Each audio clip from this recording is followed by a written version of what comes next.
friends? Welcome back. It's time to play some Odyssey 2. Now, you're probably thinking, Earl, don't you already do an Odyssey 2 thing? Yes, I do.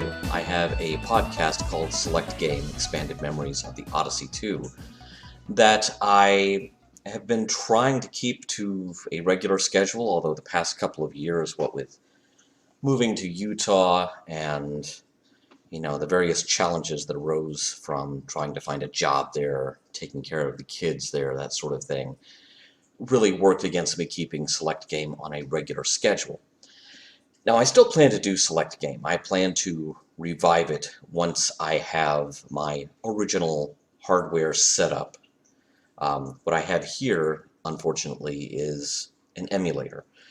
But it's a fairly good emulator, and I thought maybe this would be an opportune time to go back and kind of revisit some games because Select Game went from being a podcast to being a podcast with video, which basically means it's suddenly become a little TV show of its own that requires a ton of prep time. That transformation has also perhaps worked against it coming out on the regular basis that it used to. For a couple of years, it was a podcast with no video, however, so I thought Phosphor Dot Fossils would be a good place to circle back to some of those games already covered in Select Game and revisit them with video this time so that they can actually be seen. There is something kind of strangely counterintuitive about a podcast covering video games, where you play the games and you hear the games, but you don't see them. So the game we're going to play today is my all-time favorite Odyssey 2 game, Pickaxe Pete. Pickaxe Pete started its life as Hammering Hank, and it was originally meant to be kind of the Odyssey 2 answer to Donkey Kong. The Odyssey 2 library is full of what I call near-beer games, where they are obviously riffing on something that's popular, but they are staying far enough away from it that they don't have to license it. With Pickaxe Pete, your only enemy is the projectiles. They're coming through doors. You never see where they're originating from. There is no giant monkey throwing them at you. They're just coming through the doors of this mine that you are trying to survive in. And each level of the mine that you survive, it takes away a piece of the, I don't want to call it the maze, but it takes away a piece of the playing field. And that changes the physics of how these rocks bounce as they bounce through the mines. It's kind of hard to explain without seeing it, so let's see it. I'm going to play level, well, not really level 9. There are 10 different designs, 10 different playing fields that you can start with. Number 9 is my favorite. Now, unlike a certain plumber I could name, Pickaxe Pete starts with his pickaxe in his hand. But it, very much like a certain plumber's favorite hammer, it eventually disappears. Now, as the boulders collide with each other in the mines, we'll probably see this fairly soon. Probably see it happen.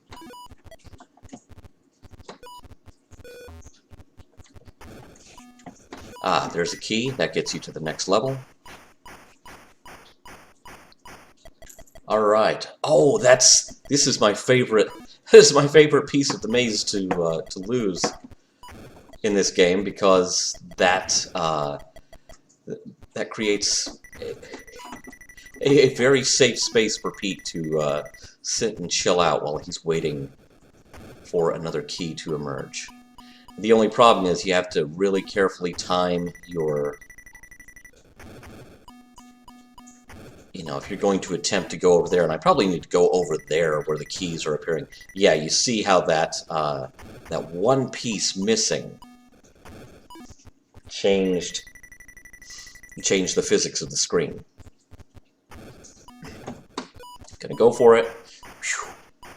Anything could have popped out of that door. Alright, yeah, now when it starts deleting pieces of the lower structure of the mine, that's when, whoa, he saw that one bounced right back up there. I'm not sure that's a safe space, and I just died. Because in most Odyssey 2 games, and Odyssey 2 fans will know this, you have only one life. You don't get 3 lives in most of the games in the Odyssey 2 library. It, you know, I always joke it's a metaphor for life, but it kind of is. Now you do get to try again immediately. You get to enter your name if you got the high score, because the Odyssey 2 did have a flat membrane keyboard.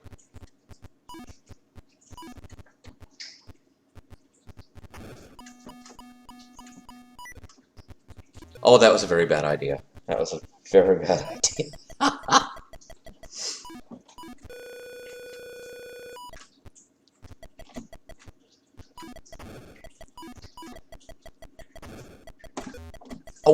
Oh, I didn't mean to do that. Oh, I'm in very deep trouble now, because the keys are going to go up there, and I am down here where I'm not even jumping in the right direction, and then I died. Alright. As is often the case, I am playing this game with my arcade controller. So the Odyssey 2 joystick, however, was a marvelous thing. It was one of the most comfortable joystick controllers of that era of home video games. At least I think so. You know, a lot of people swear by the Atari 2600 joystick. Yeah, I liked that too. I really liked the Odyssey 2 hand controllers. And this was a game that used them very well, because as you can see, the direction that Pickaxe Pete's arms are pointed, you know, his stance shows you a lot about where he's going to jump next. You jump up, or you can duck. Oh, that was a bad time to duck. Sorry, Pete. Spend so much time talking about the game as if you've never seen it before, because for all I know, this is the first time you've ever seen it. I am so enamored of Pickaxe Pete as a game that I devoted an entire episode splat of the Select Game podcast to it.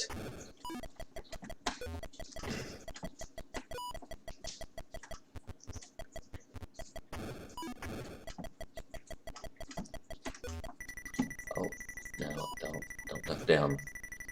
This is a bad time and a bad place to duck down. Okay, this is a bad place to be, and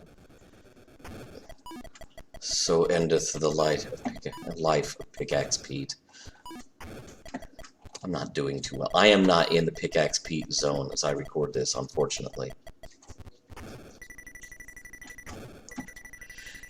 The reason that the game was changed from Hammering Hank to Pickaxe Pete was that the withdrawal of KC Munchkin, another Odyssey 2 game, from the market due to Atari winning a lawsuit claiming that KC Munchkin was too substantially similar to Pac-Man.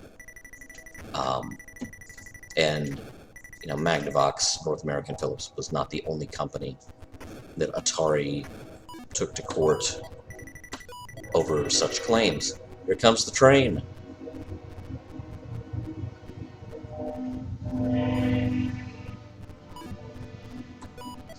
Welcome to small town Arkansas.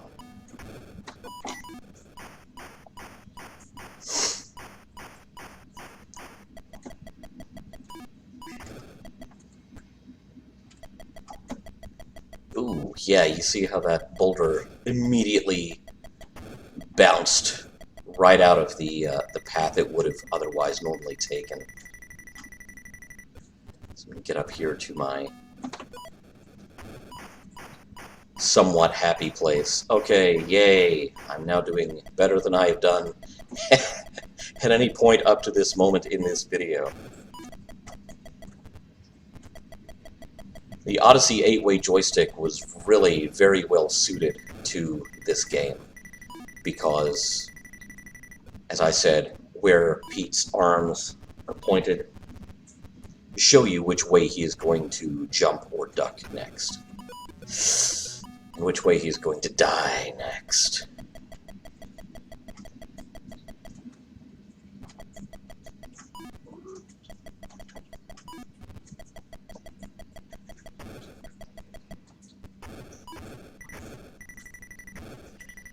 But since Casey Munchkin had just kind of lost the legal smell test as to how similar a game could be to another game before it was legally actionable, it was decided maybe, you know, Mario has a hammer that you can pick up in Donkey Kong. Maybe let's not invite the comparison. Now you notice I'm not going through the door yet. There's a reason for that. It's because the door went to that charcoal gray, which means that the maze will be invisible. The levels will be invisible, and I hate that because then you can't tell what line has been deleted when you change levels. Until you fall through the hole, and that usually happens at just a hell of a bad time. Ah!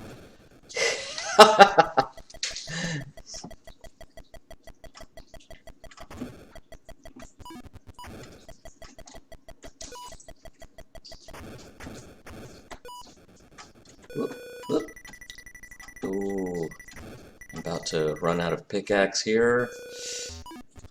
That could have left me in a very vulnerable position there.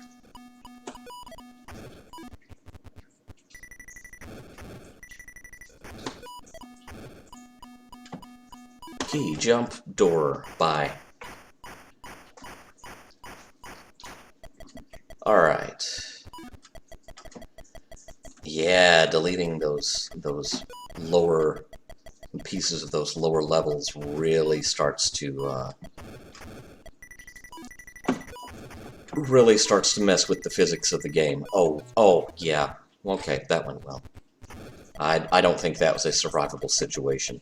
And this game does throw plenty of non-survivable situations at you. You know, it's not a puzzle game where you've got to figure out, oh, how do I jump over these two awkwardly spaced boulders that have just spewed out at me? Sometimes there's no surviving it, and you are suddenly dead.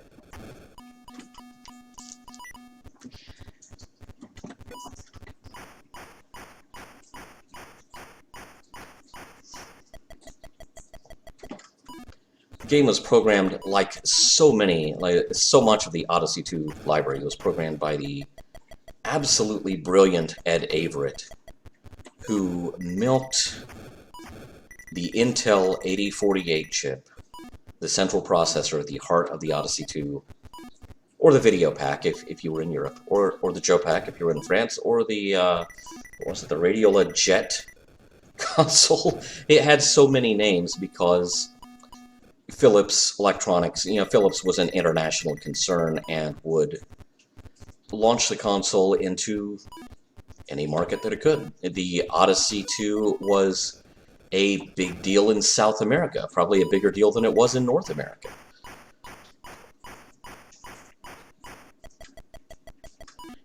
And I remember in North America particularly, it was originally a matter of finding a Magnavox TV dealer to find games for this machine. And you know, I don't like how those boulders are bouncing around over there.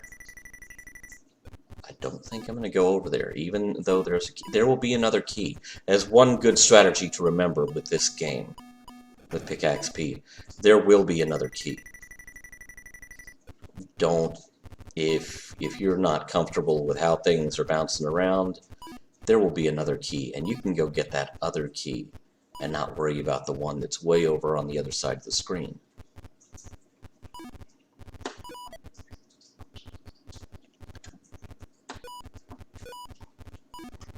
Oh, well, I thought the collision was going to happen there that would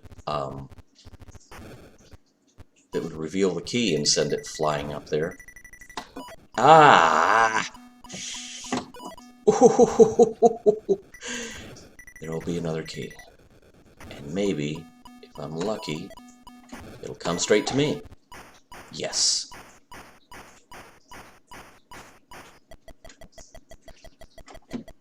Oh, I think that's a very bad setup up there in that corner of the screen. Because stuff is going to be bouncing around like crazy up there. I mean, yeah, there you go. It's already happening. I'm going to get over here and stay over here, and yikes!